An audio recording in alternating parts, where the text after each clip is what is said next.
We have 40 minutes left. We're going to open the floor for 30 minutes to the audience members, but we have to organize the questions and the answers, and then we give 10 minutes to Dr. Abla to conclude, and Mr. Samah, because the subject matter is closely tied to the Ministry of Aviation. That's why they should have the final word. I would like to ask the Mr. Abdul Hamid Kamal, MP, the MP Abdul Hamid Kamal, to give his speech.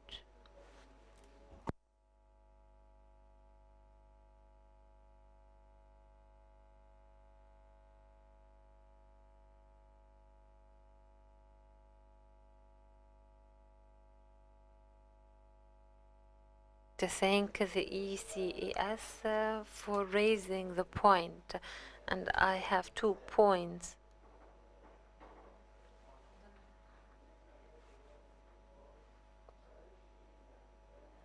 There is no income sound, that's why the interpretation came to a halt.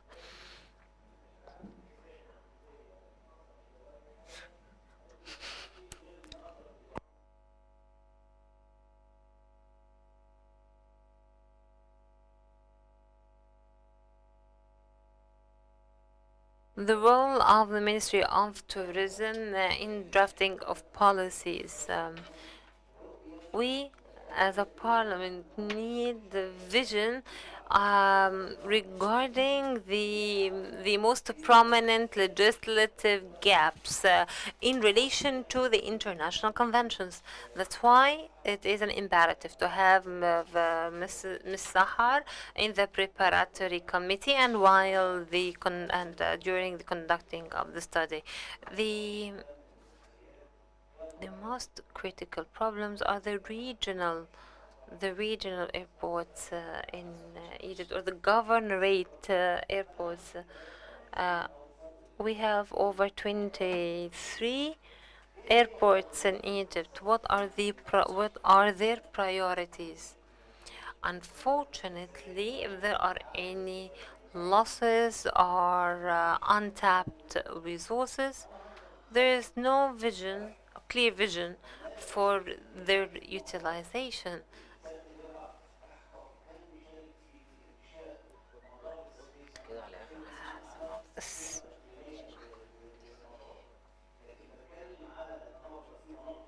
There are economic zones that include commodities that have businessmen flying to and from.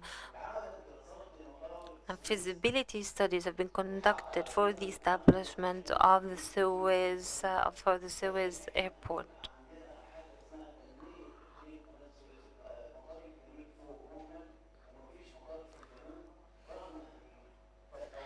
But everything has been shelved because the priorities, because we want to understand how these airports are being prioritized.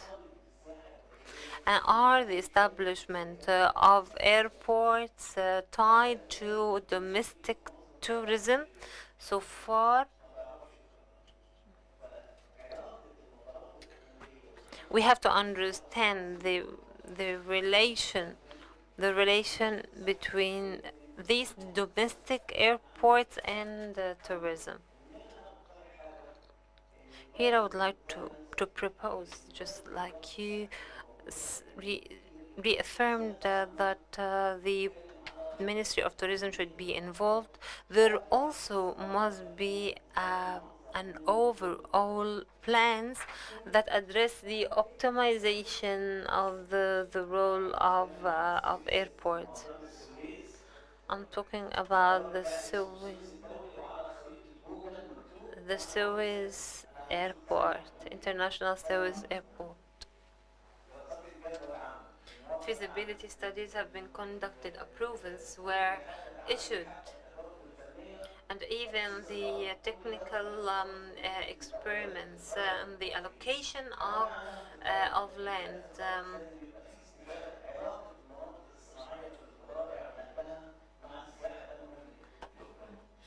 But there must be a link must be established between the economic zones and the tourism. Khaled Salah Ad-Din, journalist from Gomhoriya. Thank you, Doctor. I would like to thank you for this excellent session. Yes.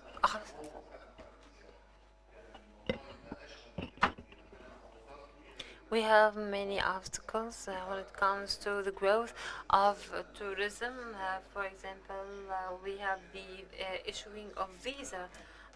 They have been working on it for years.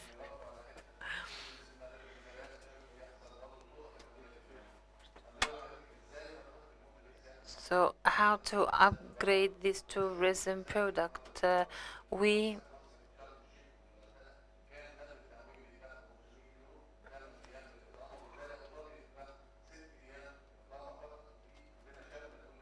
we have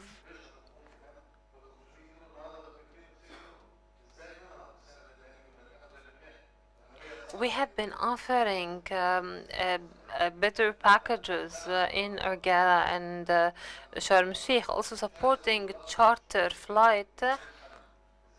How to support charter flights?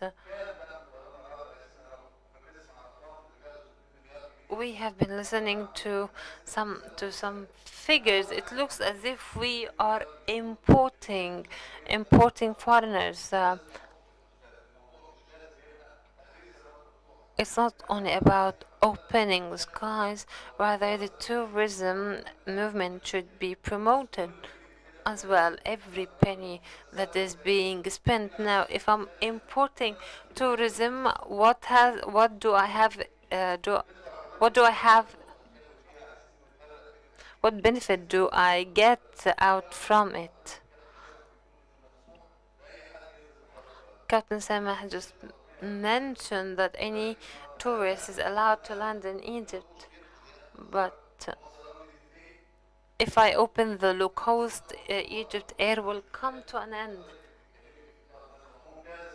It's an interesting and an excellent seminar, but we should also take into consideration how to promote tourism, and the Cairo hotel should be supported.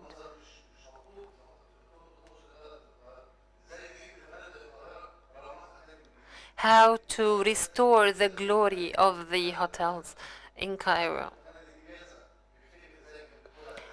These services, these hotels offer top-notch services in the past, but now they have become substandard. I think we should also keep our eyes set on the four alternatives to see which way the study is going.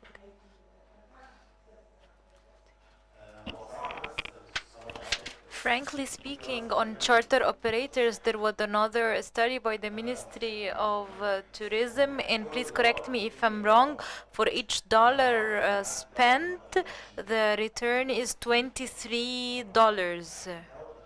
So for each dollar, you get $23. 17 in Hurghada and 23 in Sharm el-Sheikh. The second thing I want to refer to, as for the $2 billion, I don't think this figure is accurate. The subsidy to charter operators were $15 million. We are supposed to discuss charter operator and the frequency and the number of vacant seats.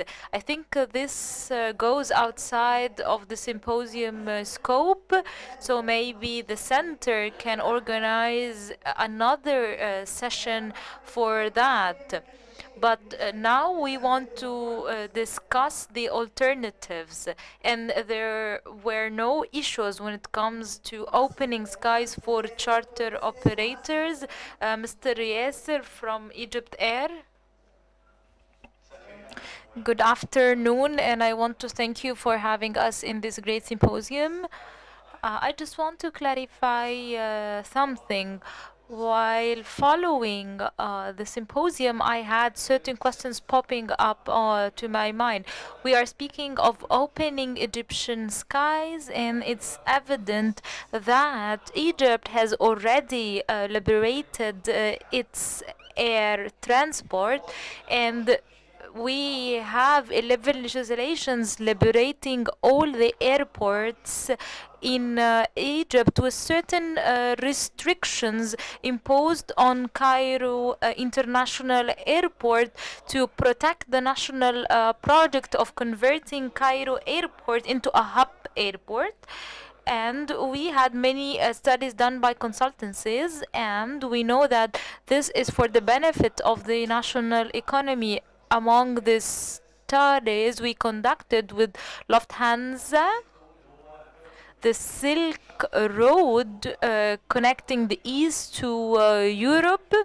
As you know, some cargo are shipped by sea and then transported by air, like software devices.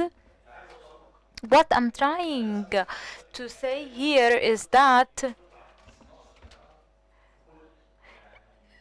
Egypt Air is a buzz term, especially when people air their concerns on the situation of tourism. We want to have accurate data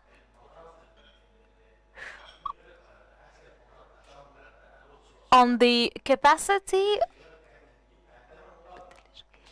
on the occupation rate of other international airports apart from Cairo Airport, and I want to know the price of the night in any hotel, because as far as I know from people in Sharm el Sheikh and Hurghada, you can include, or you can pay only $20 for full board stay. And this had negative effects on the image of Egypt as a touristic country. Cairo International Airport is open with certain restrictions issued by Civil Aviation Authority. So the question I want to ask is, will Cairo infrastructure be able to accommodate the traffic of passengers we expect? I'm here referring to Salah Salim Road or the Ring Road. We need to have a broader approach to the topic. It's not about the airport only.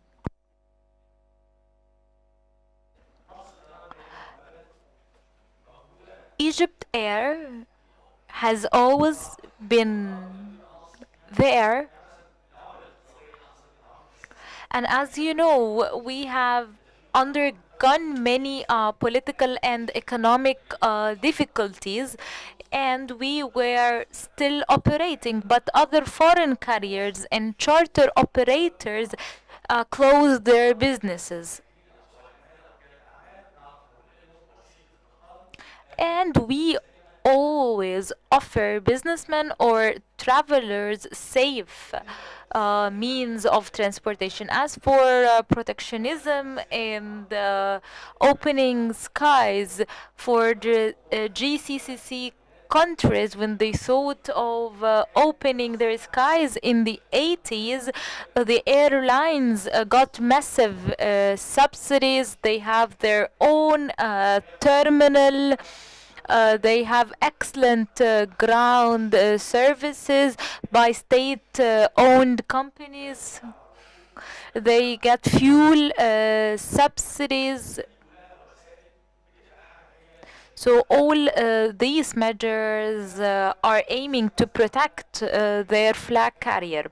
When we moved to Canada in the USA, they adopt blue sky policy in 2003, and they start promoting for that in 2006 2007, and we signed a bilateral agreement with the government of Canada, and they rejected applying this policy because they only apply it if it works for the benefit of national companies.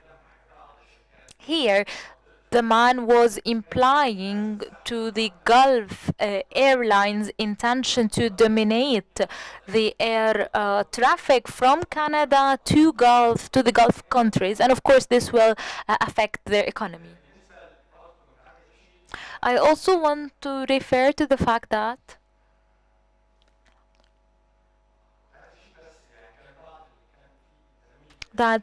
one of the colleagues said that he wanted to reach Kigali, and we will have 3 flights to Rwanda and 3 other flights to the Gabon, and we have a plan to expand in Africa, but Africa is fraught with problems, and also the entry visas for Africans to travel from Cairo to the Far East is problematic because sometimes these African people are not permitted to enter Egypt. So the state should look at these hindrances, because opening Egyptian skies is not the only solution. Thank you so much, Mr. Yasser. And this confirms the fact that we should restructure Egypt Air. Of course, it plays an economic and political and social role.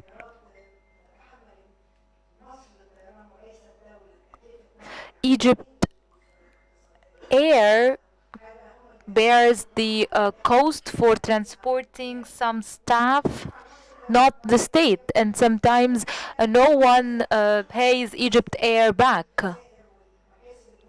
So we need to take that into consideration when we calculate the P&L statement for Egypt Air.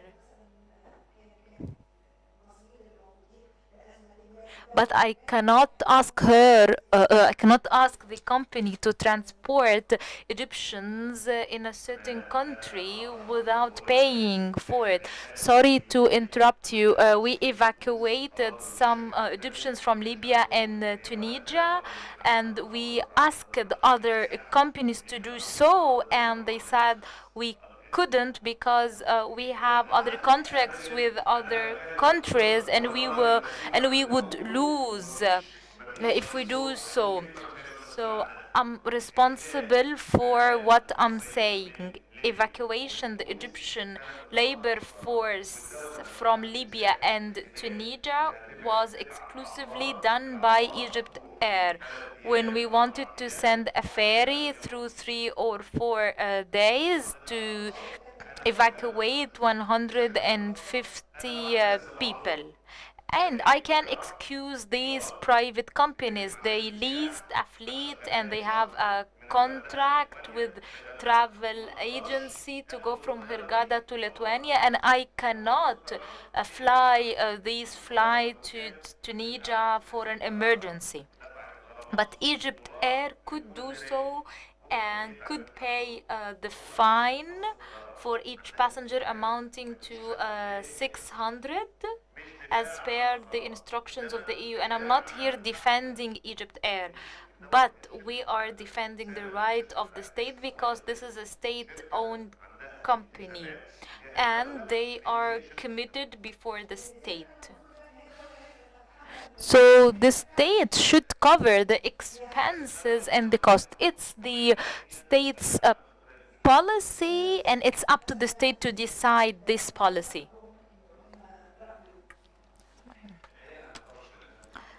Thank you so much for the symposium, and we shouldn't blame any company. We should build on what we know. We need to replan the sector, and Cairo International Airport is not a hub airport, and we should build a new airport in a new area, because we have a number of terminal halls that are not connected.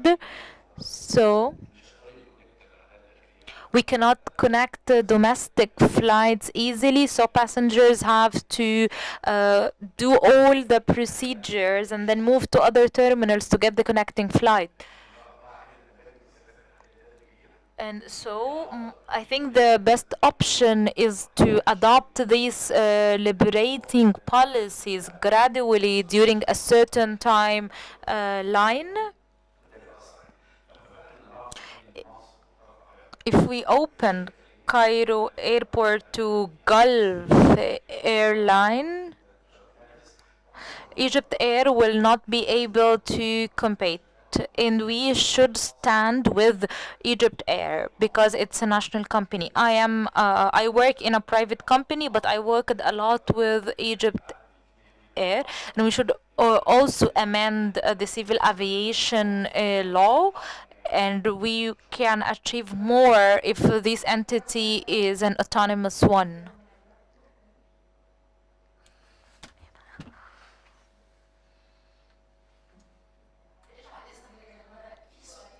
I have two questions posed in the first session, and I would ask Dr. Abla that I need to get answers for these questions. The first question is about the country's experience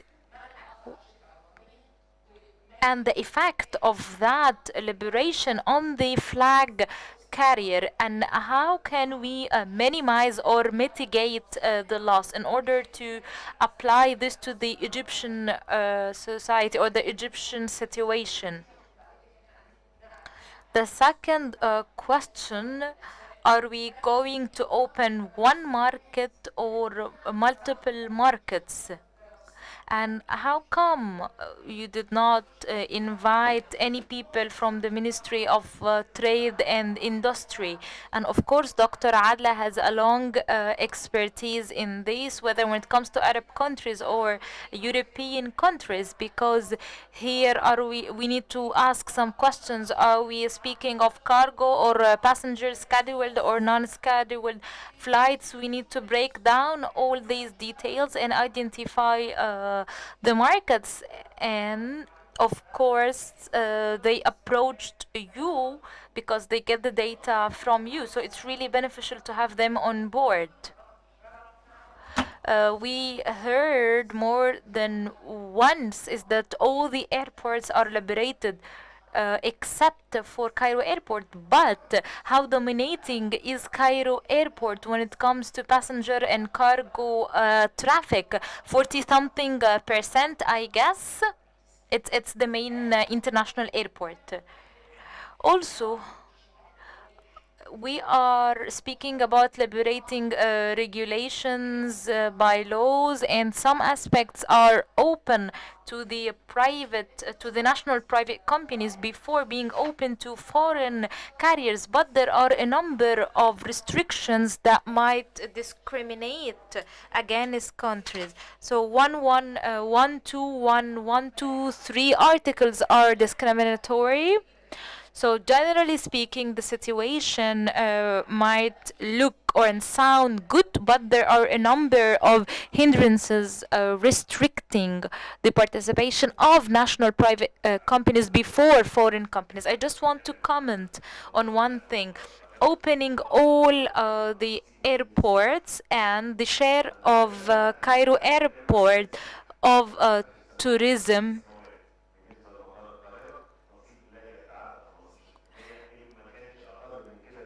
and the percentage is 15% or far less, but I don't have the accurate number. So this percentage is covered by charter operators and scheduled operators. So Cairo International's share in the tourism sector is 15%. So the people coming from Hurghada will use the same airline. So the American consul was there, and she referred to the fact that rich American tourists will go to Aswan, to Sharm el-Sheikh and Hurghada, and we organized a number of visits to facilitate everything because the segment is coming from America is class A. And we are really keen on organizing visits. So they paid courtesy visits where they met officials from the different bodies there in order to be able to contact these people if anything happens to the tourists, God forbid.